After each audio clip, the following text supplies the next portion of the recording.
आदित्य कपूर पहुंचा झनक को बचाने। आदित्य कपूर झनक के लिए लेगा एक बहुत ही बड़ा फैसला। जी हाँ दोस्तों, हम बात करें स्टार प्लस के शो झनक की।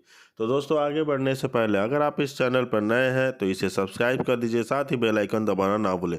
वीडियो अच्छा लगे तो इसे लाइक जरूर कीजिएगा। चलिए आगे बढ़ते हैं दोस्तों। जैसे कि झनक सीरियल में जल्दी एक बहुत बड़ा मोड़ आने वाला है, जहाँ पर कहानी में यह दिखाया जाएगा कि झनक बहुत बड़ी मुसीबत में फंस चुकी है और पुलिस उसे बिना किसी पुख्ता सबूत के जेल में डाल देती है। पुलिस वाले झनक की एक भी बात पर भरोसा नहीं करते और झनक को ही बच्चे की मौत का जिम्मेदार मान लिया जाता है। इसके बाद अनिरुद्ध बहुत ज़्यादा परेशान होता है, वह खुद को भी दोषी मानने लगता है।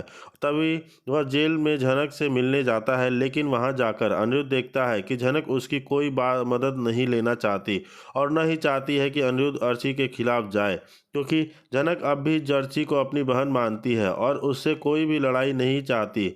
लेकिन अनिरुद्ध यह सब देखकर अंदर से टूट जाता है और समझ नहीं पाता कि वह झनक को कैसे बचाए।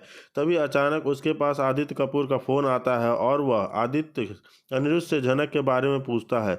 आदित्य कपूर यह जानकर हैरान रह जाता है कि झनक को अरेस्ट कर लिया गया है और उस पर बच्चे की मौत का इल्ज़ाम लगाया गया है, क्योंकि अर्ची ने उसके खिलाफ पुलिस में कंप्लेंट दर्ज करवाई थी। आदित्य कपूर यह सब सुनकर बहुत ज़्यादा परेशान हो जाता है और वह ठान लेता है कि अब वह जनक को कुछ भी होने नहीं देगा। वह बिना वक्त गंवाए मुंबई से कोलकाता पहुंच जाता है और अनजान बनकर वह उस अस्पताल में पहुंचता है जहां जनक का बच्चा पैदा हुआ था।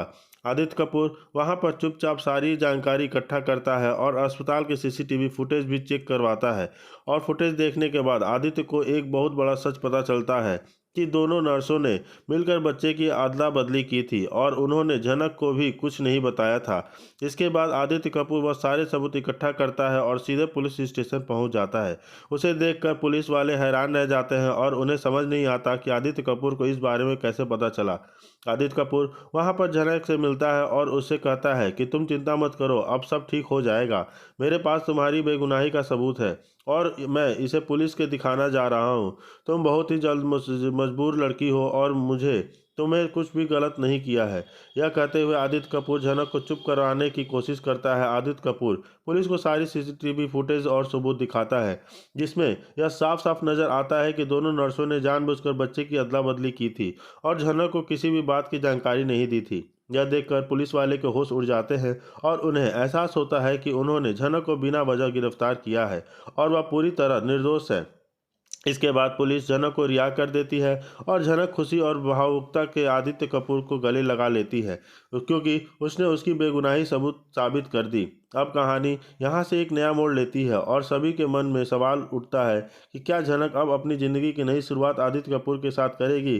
क्या आदित्य कपूर झनक के लिए वह हमसफर बन पाएगा जो उसे सच्चे दिल से समझेगा, और क्या अनिरुद्ध और अर्शी अब अपने पछताएंगे या कहानी में एक और तूफान आने का संभावना है। आपको क्या लगता है, जनक आदित्य कपूर के साथ नई शुरुआत करना चाहिए या नहीं? अपनी राय हमें बताइए, जैसा भी आपको लगे।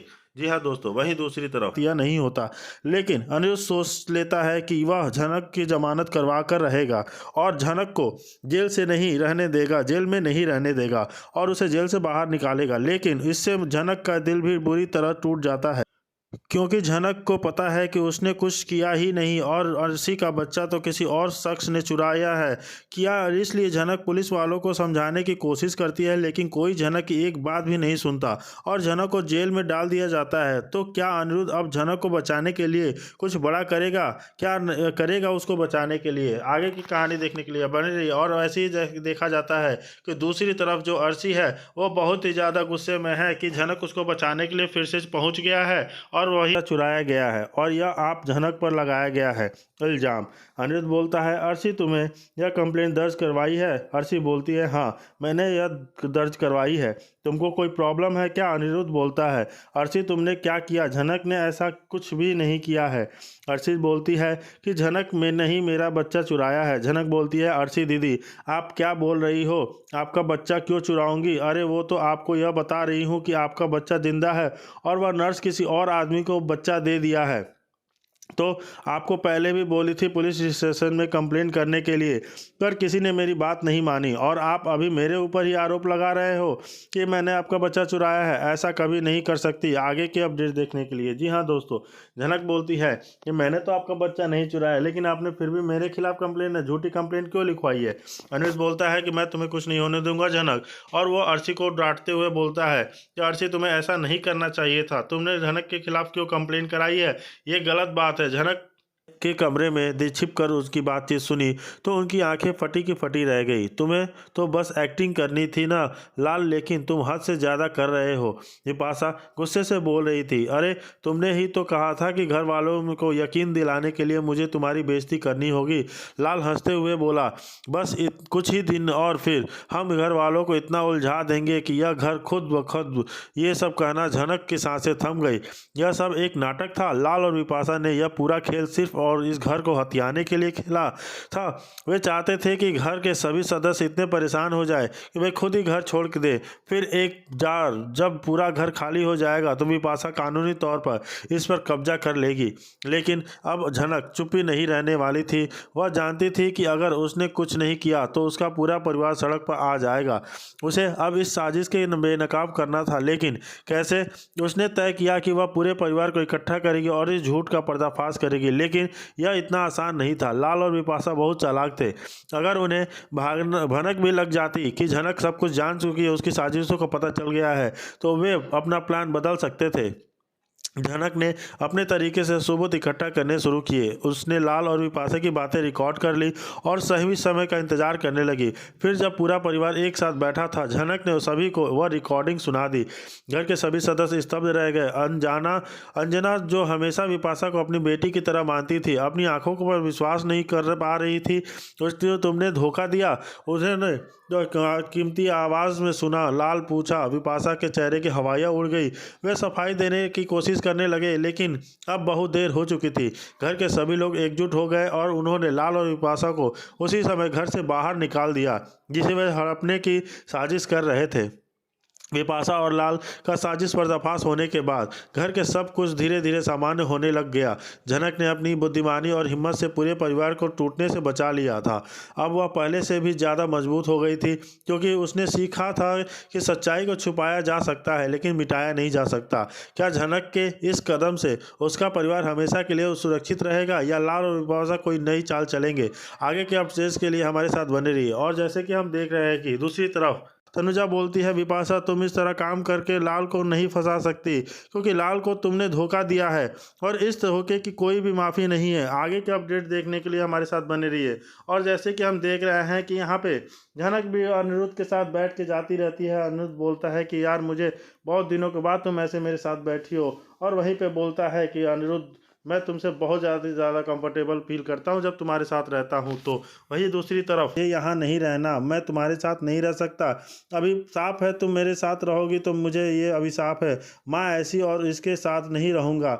उसने मुझे धोखा दिया। अगर ये मेरे से प्यार करती होती तो ये मुझे इतना बड़ा धोखा नहीं देती। आप देखने वाले हैं। बहुत ही जल्दी बदतमीजी से वो विपाशा से बात करता है और उसे इस घर से निकाल जाने के लिए कह देता है। लेकिन दोस्तों अचानक से विपाशा को इस घर से निकालना चाहता है। झनक भी वहाँ मौजूद होती है। झनक यहाँ लाल को समझाने की बहुत कोशिश करती है कि आप ऐसा नहीं कर सकते, ये आपकी पत्नी है। चलिए माना भी ये जो भी सच्चाई इनकी है सबको पता चली है तो बहुत बुरा लग रहा है, लेकिन आप तो इनसे प्यार करते हैं ना, और इंसान कभी भी किसी से प्यार करता है तो उसे मुसीबत में नहीं छोड़ता, उसका साथ देता है। उन्हें भी जानबूझ के थोड़ी ना आपसे छुपाया होगा। इन्हें खुद अभी बात पता चली है। अगर विपाशा भाभी को तलाक नहीं दे सकते हैं तो आपकी धर्म पत्नी है, इन्होंने हमेशा आपका साथ दिया है सुख में दुख में, तो आप उन्हें ऐसे अकेला नहीं छोड़ सकते। आपको इनकी रिस्पेक्ट करनी चाहिए, आपको इनके साथ रहना चाहिए। दोस्तों वहीं देखने वाले हैं कि झनक अब यहाँ पे लाल और विपाशा से रिश्ते के बारे में बात करती है तो लाल काफ़ी ज़्यादा गुस्सा चढ़ जाता है कि झनक की इतनी हिम्मत कैसे होगी कि झनक मुझे कोई सलाह दे रही है। झनक तो खुद एक कैरेक्टरलेस लड़की है, इधर उधर घूमती रहती है, ना जाने कितने लड़कों को फंसा के रखा है, और अब मेरी बीवी को भी ऐसा ही बनाना चाहती है, मतलब मेरी बीवी भी लगभग वैसी ही निकली। तो मैं ऐसी औरतों को अपनी ज़िंदगी में नहीं बर्दाश्त करूंगा। वहीं अपने प्रोमो में देखा कि लाल कहता है कि झनक जैसी औरत को मैं कभी अपना दोस्त भी नहीं बनाऊं, तो बिपाशा भी ऐसी ही निकली तो मैं उसे अपनी पत्नी कैसे बना सकता हूं। यही दूसरी तरफ देखा जाएगा कि दोनों गुस्से में हो जाता है और झनक को ज़बरदस्ती अपने साथ लेकर जाने की कोशिश करता है। वहीं दूसरी तरफ झनक के गायब होने के बाद अनिरुद्ध को झनक की फिक्र होने लगती है और अनिरुद्ध झनक को ढूंढने लगता है, लेकिन अनिरुद्ध को झनक वहीं कहीं नहीं मिलती है। तो जी हाँ दोस्तों, जैसे कि अनिरुद्ध उसको ढूंढता है लेकिन उसको कहीं नहीं मिलती है और उसे खोजने की कोशिश करता है। खोजते खोजते खोजते खोजते बहुत परेशान हो जाता है, लेकिन फिर भी झनक का कोई पता नहीं चलता। उधर बिपाशा और उसकी माँ झनक को कैसे भी करके उस इंसान के साथ भेजना चाहती है ताकि वह अपना पीछा छुड़ा सके, लेकिन झनक ऐसा होने नहीं देगी। वह बहादुरी से उस इंसान से लड़ने की कोशिश करती है और वहाँ से भागने की कोशिश करती है, लेकिन वह इंसान गन निकाल कर उसको डराने लगता है। तब तक